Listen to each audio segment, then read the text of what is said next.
It's a 3-port device, port 1, port 2, port 3. If you see, this is a E-plane T.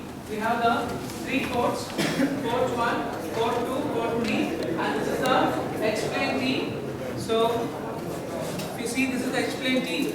There is a lot of difference in there, in the representation, if you see.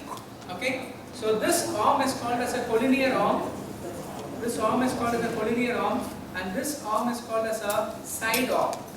Okay, so we have the 3 ports. So and this one is called as a collinear arm, and we have the port 1 and the port 2, and this one is called as a side arm, or you can call it as a difference arm in the E-plane T. Okay, so what happens if your signal induced in the port 1 and the port 2, now your signal program, your signal program. Okay, so in the side or signal, in the side or signal kudukumbodhu, port 3 how I will get is it's going to have a same magnitude and 180-degree phase shift, out of phase shift. Okay, and we will get a difference in phase. That is a 180-degree phase shift. Similarly, the H-plane having side arm and collinear arm, and it is also called as a sum arm. Likewise, in the E-plane T, we used to call that particular arm as a difference arm. Here we are considering this particular arm as a sum arm. We will be having one thing I would like to say. For E-plane T, H-plane and Magic T, we are going to combine, or we are going to split the 2 powers. Input powers two side it may combine the power or it may split the power. So this is the working principle of the E-plane T, H-plane T and all other T's, including the Magic T and Hybrid T, right? Okay, sir. So now,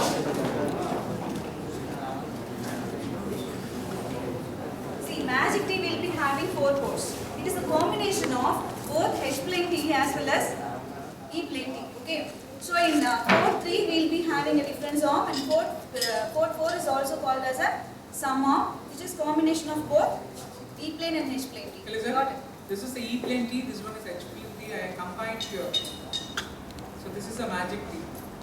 Okay, to have the 4 ports, port 1, port 2, port 3, port 4. Okay, so this is a Magic T, it is a 4-port network, and all these are the 3 ports. Okay, now what we are going to do is, now we are going to derive the S matrix for E-plane T. Okay, so E-plane T is a how many port network? It's a 3-port network. Okay, so how many coefficients you will get?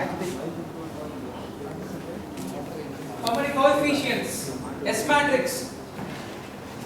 Here is it. The first we are going to see the E-plane T. Okay. Okay.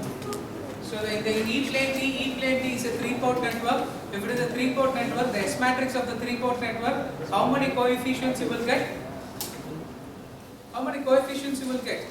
2 to the power of 3. 2 to the power of 3, you will get a 2 to the power of 3? 8. Sorry, you will get a as we are having 3 ports, what about your S parameters, S matrix? Sorry, 9 coefficients you will get. How will you write your S parameters? As we are having 3 ports, you have to draw n cross n, so you will be having 3 cross 3 matrix for an S parameters. Right? So when we are going for an S parameter for a 3-port network, we have to find 9 coefficients. 9 coefficients, which is also called as 9 parameters from the S parameter for each and every port. Okay, let's add for the single port you will get a 1 coefficient. For the 2-port network you will get a 4 coefficient. Okay, for the 3-port network you will get a 9 coefficient. Okay, for the 4-port network like a Magic T you will get a 16 coefficients. Okay, so here we have the 9 coefficient. S is equal to S11, S12, S13, S21, S22, S23, S31, S32, S33. Please take down the equations. Okay, so this is a representation. Next, there is a symmetry property. You already learned about the 3 property. One is a symmetry property, another one is a zero property, another one is a unity property.